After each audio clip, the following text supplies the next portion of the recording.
Welcome to the Athena Wellness Podcast, the show that invites you to take a seat around the community fire and listen to stories that inspire. I'm your host, Kathy Robinson, author, coach, and founder of Athena Wellness, a company that's dedicated to supporting you on your journey to live more wholeheartedly. Hello and welcome, friends. Thanks so much for joining me today.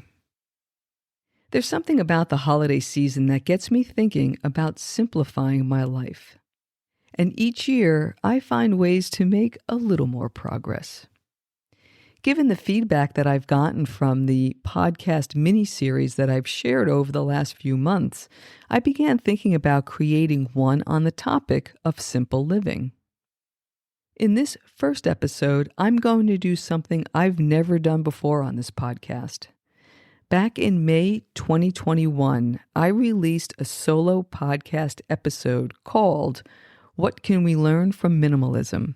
And I have to tell you, I was reluctant to give it a listen. It was episode number 37. And to put that in perspective, this is episode number 233, almost 200 episodes later. So with some trepidation, I listened to the episode and actually thought it would be a great way to kick off this mini-series because it's a succinct primer for what minimalism is and how you can utilize the concepts to simplify your own life. You'll hear that episode following this intro, and in it, you'll find lots of resources from people who practice minimalism if you want to learn more, and I've included their websites in the show notes. As for upcoming episodes, I'm thinking of 3 more topics: simplifying our personal lives, our professional lives, and the holidays. But today, let's start with the foundation. Here's what we'll cover. Minimalism 101, which includes the basic premise on why we would consider simplifying our lives. The benefits and challenges of making such changes, what we can learn from minimalism, and 3 takeaways for you to consider. And now on to the show. I hope you enjoyed the first in this series to help simplify your life.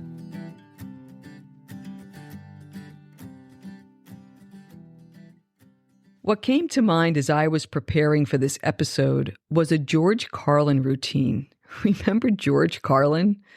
I love that guy. He was so talented with wordplay and incredibly insightful. In 1986, he did a bit on stuff.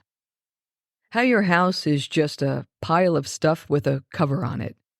A place to keep your stuff while you're out getting more stuff. How you have to lock your house to keep people from taking your stuff because they always take the good stuff. And how when you move, you have to do it because you have too much stuff.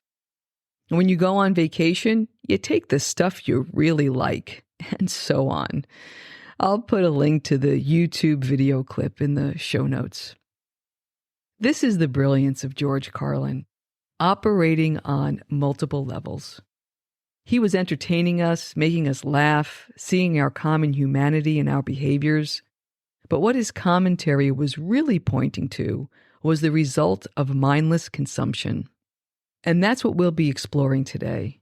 The choices we make when we decide to consume something. It's estimated that the average American home has tripled in size over the past 50 years and contains 300,000 items. And the Environmental Protection Agency estimates that Americans throw away more than 25 billion pounds of reusable textiles each year. That's 70 pounds per American adult. Let me say up front, 1, I am far from a minimalist. And 2, this episode is not about shaming anyone for owning stuff. Quite the contrary. Regardless of where you fall on the owning stuff spectrum, I believe we're all longing for a bit of space and simplicity. And I think there's a lot we can learn from the minimalist philosophy. So with that in mind, I invite you to sit back, take a nice long breath to ground yourself in presence, and let's get started. Let's start with the basics. Minimalism 101. The word minimalism is defined as a style or approach that uses a small number of elements. This concept has been around for centuries. Think Buddhist monks. It became part of our contemporary vocabulary, though, in the 20th century in reference to art and design, which are simple in form but have maximum visual effect. If we relate that definition to the everyday, minimalism, then, is a simple lifestyle of essential elements. Joshua Becker, who publishes articles on his Becoming Minimalist website, offers this definition.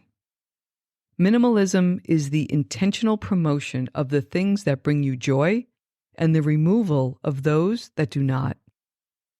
Other terms for minimalism include things like mindful living, simple living, tiny living, intentional living, #van life, and a myriad of other things. But there's at least one common thread: the idea of curating the things we own to best reflect our priorities and vision for our lives. Writer Annie Dillard once said, "How we spend our days is, of course, how we spend our lives." Minimalists take this to heart, making it a practice to be intentional on how each day is lived. It's more than just removing clutter, although that's where many start. It's about being mindful on how your time and energy is used, focusing on what adds value and meaning to life, and removing the things and activities that distract. People have been documenting their journeys to live with less in blogs and podcasts for more than a decade, and here are a few that have been helpful for me. I'll put links to their websites in the show notes so you can check them out too. I already mentioned Joshua Becker. He was the first one to share his experience. And his aha moment came while he was clearing out the garage one weekend, while his young son was waiting patiently to spend time to play with his dad. Realizing he wanted to spend time with his family, and all the stuff he was organizing didn't bring him fulfillment, he set out to change his habits. Joshua Fields Milburn and Ryan Nicodemus, who go by the name The Minimalists, left successful middle management jobs in their 30s to pursue simpler lives. Today, they have a top-rated podcast, along with popular books and movies on the subject. Colin Wright, who inspired the Minimalists, changed his lifestyle in his 20s. He pared down his possessions to 50 items and set out to travel the world, letting his blogging audience pick his next destination every 4 months. Leo Babauta is a father of 6, and he shares his wisdom through his Zen Habits website that includes articles, books, and coaching. Courtney Carver, whose MS diagnosis prompted her to change her lifestyle, has a website called Be More with Less. Her offerings include online courses and challenges to help streamline your closets and your life. And Erin Boyle is a mother of 3 and the author of a beautiful book called Simple Matters. And she shows how the beauty of living simply and sustainably can be done in one of the largest cities in the world. She lives in New York. Each of these folks has their own way of pursuing minimalism, and I found inspiration in each of their approaches. They've taught me there's no one right way to live with less, as well as the value of having more time, space, and energy for the things that matter most. It seems simple enough, doesn't it? Determine which possessions, people, and activities are important to you and let go of what doesn't add value. So what trips us up? What comes to mind is the treadmill of our lives. Our routines carve deep grooves into our days with the things we believe we should do. We're always processing signals from our environment, our culture, and our beliefs, and most of that happens unconsciously. But that can lead to a loss of clarity on our values, and our values are guideposts for what matters most to us. That loss of clarity can lead to a void that we try to fill with external stimuli, purchases, social commitments, media, social media, and other distractions. In order to make conscious choices, an investment in some quiet time is needed. For some, a break from the treadmill of activity we've created for ourselves can feel terrifying. It's in that space we come face to face with ourselves. I experienced this about 15 or 20 years ago. I wanted to turn the second bedroom in my townhouse I was living in at the time into an office/guest room. Over the years, it had turned into a bit of a storage space. So I took a day off from work with the best intentions, clear out that room. I made some progress in the morning, took a break for lunch, and went back to continue the job. I sat down in the mess that I made, sorting through everything, and I got so sleepy, like Dorothy in the poppy field in The Wizard of Oz, just paralyzing fatigue. I never experienced anything like that before or since. I was completely overwhelmed, and it perplexed me. It's just stuff, right? It took me a while, but I finally realized what I was really sorting through. 1. My habits.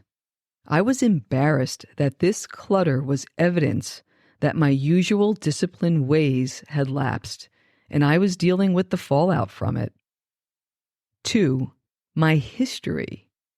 Some of the boxes in the closet that I was clearing out contained photographs, which reminded me that my aging parents were getting close to the end of their lives. And 3. My dreams. I was years away from leaving the corporate world, but longed to feel some passion in how I spent my days. I didn't know what I truly valued or how I could make a difference in the world. So all the things that I was sorting through brought up a lot of emotions and memories from days gone by. It was all a reminder that the past is gone and I was moving forward. But to what? Of course, once the room was cleared, painted, and redecorated, that day was just another memory, and the joy that I got from spending time in that streamlined room far outweighed the initial clearing effort.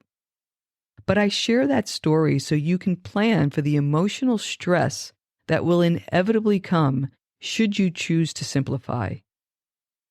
Now let's talk about some of the benefits and challenges of simplifying. Things that simplify your life are no different than what you do when you want your electronics to work better. You empty out the trash, you remove old files and programs. Basically, you're eliminating the distractions that are weighing down the processing productivity. And you can feel the benefits immediately. In a similar way, I find that when I'm able to reduce the non-essentials in my life and make deliberate choices in what I consume, the benefits are numerous. Here are some things you may begin to notice as you begin to streamline. 1. More clarity on who you are, what's important to you, and what you want to accomplish. 2. This clarity helps you align with your values and make intentional decisions on your priorities. 3. The reduced distractions may make it easier to disengage from technology and avoid external stimuli overload. 4. You may be less susceptible to external expectations through comparison or advertising. 5. You may feel less desire to own new things and appreciate and care for what you do have. 6. Your streamlined home may start to feel more like a sanctuary and require less upkeep. 7. You'll save money, time, and energy and become more productive. 8. you'll begin to enjoy a more spacious schedule and slower living. 9. You'll enjoy living in alignment with seasonal rhythms and the environment. And 10. You'll live in a more honest and transparent manner, which brings depth, freedom, calm, and ease. Sounds wonderful, doesn't it? I would be remiss, though, if I didn't share that there are challenges as well. As I shared with my clearing story, things can feel worse before they get better. Facing the mess is basically facing deferred decisions. And if you can accept that and keep going, it will get easier and you will feel better. It's an ongoing journey with progress, regression, and plateaus. The fuel is the freedom that you'll feel and the physical, mental, and emotional space that you'll create. You may also cause a bit of upset among your family and friends.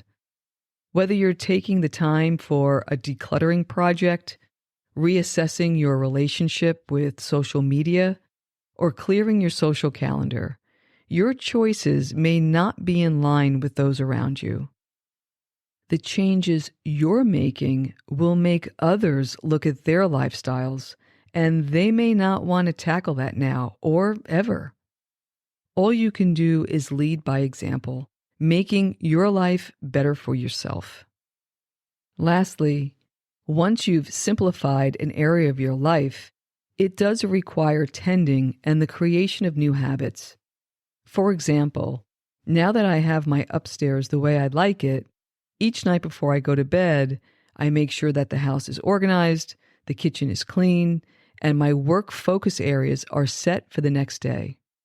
That may sound like a lot of work, but it makes for a good night of sleep, and I wake up easy, looking forward to the next day. So what can we learn from minimalism? I'd like to wrap up by sharing 3 things to think about and 3 takeaways. First, things to consider. 1. Start small. As you know by now, I'm not a proponent of draconian change unless it's called for, such as when there's an immediate health concern. Overall, I've found that when we implement harsh and severe discipline to make a change, it usually has the reverse effect. So set out to make progress, but give yourself the grace and space to work through the emotional elements of simplifying. When I began the simplifying process, I started in an area that I would see each day, where I kept my daily toiletries, a clothes drawer that I used every day, and the kitchen cupboards. If you do something similar, each day when you see that streamlined space, you'll want more of your home to feel like that. Have you ever cleared out your closet and kept walking over to look at it? Not only is it aesthetically pleasing, but it feels good too. An easy way to get going is by sorting through a small portion of your things, like toiletries or your spice rack. Keep what you love and use frequently and toss what you don't or what's expired. Over time, you'll build momentum, and pretty soon you'll find yourself making more substantial changes to your home, behaviors, social connections, career, and overall lifestyle. 2. Think beyond decluttering. Explore the main driver of what got you in the situation that you find yourself in today. If you're an impulse buyer, reduce exposure to consumption cues, such as TV, emails, social media ads, catalogs, etc. If you're overscheduled, schedule actual breaks into your day, even for a few minutes at a time, to get up, stretch, take a brief walk, take a few breaths. If you're overwhelmed by what you have or what you have to do, what would be a step toward a more streamlined and calm day? As I mentioned before, I like to make sure the current day comes to a close by clearing and cleaning up while preparing for the next day with a handwritten list on what's on tap for the next day, including my own self-care. 3. Create guidelines for yourself and celebrate wins. I've heard of folks who put their credit cards in a bowl full of water and place it in the freezer, rendering the card useless until it's thawed out. It's a way to pause and help scale back purchases and buy more intentionally. Of course, today, many of our transactions are digital, so it may be easier to put boundaries around spending by removing payment apps from your devices. Perhaps you decide on a waiting period for a new purchase, maybe a week or a month, and then determine if you still want the item. You may decide on a moratorium on upgrading your tech. Full disclosure, this advice comes from someone who still loves her iPhone 7.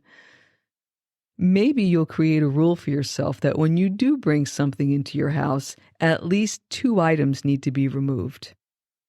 Whatever your guidelines are, please also include a way or ways to enjoy your efforts along the way. Maybe it's putting your savings aside and watching your bank account grow. Maybe it's watching your debt decrease. Maybe it's just pausing to feel the calm in the little space that you've created in your life. Now, here are 3 takeaways. The first is living simply is a mindset. It's an ingrained way of thinking and discerning what you allow into your life and ensuring what you do let in are only those things that add value and are chosen consciously and intentionally. In doing so, you may find more contentment by appreciating what you have and bringing care and intention into your life. And you may discover personal power once you realize that others can't sow seeds of discontentment by trying to sell you things that you don't want or need. The second is to play the long game with a daily practice. By focusing daily on your true desires and eliminating distractions, your progress is guaranteed. You get to define what success means for you and stop the societal chase for more. The more space you create, the more you'll be able to focus on building deeper relationships with yourself and others. And lastly, there are no rules, only guidelines that you set that work for you. What will help align your life so it's working in your favor and not against it? What will help invite space? What will help you evaluate and keep only the things that bring you joy? You may find it helpful to envision and focus on what you're gaining. A home that's uncluttered and peaceful. A proactive schedule that doesn't overwhelm, is free of non-essentials, and has space for more of what and who you love. Intentional money management that mindfully prioritizes where your resources are spent. Quality relationships with those who positively impact your life and don't drain your energy. A streamlined digital life that supports what matters most to you, and more energy and more creative flow. I'd like to leave you with 3 quotes today. The first is from Joshua Becker. He says, "The first step in crafting the life you want is to get rid of everything you don't." The second is from meditation teacher Jon Kabat-Zinn. He says, "Voluntary simplicity means going fewer places in a day rather than more, seeing less so I can see more, doing less so I can do more, and acquiring less so I can have more." The third is from, me. I say, there's power in choosing to live simply, responsibly, and intentionally. Living on your own terms is what I call wholehearted living. That is, feeling good so you can do the things that light you up with the people you love. Thank you so much for joining me today. I know there are many ways you can spend your time. Thank you for choosing to spend it with me. Until our paths cross again, be kind to yourself and show your warrior spirit some love. If you know anyone who could benefit from today's episode, please pass it on. And many thanks for supporting the show by subscribing and leaving a review. It means a lot, and it helps others find their way to our circle. If you'd like to access the show notes, have a question you'd like addressed on a future episode, or would like a transcript of this episode, visit www.athenawellness.com/podcast. Until next time, be well.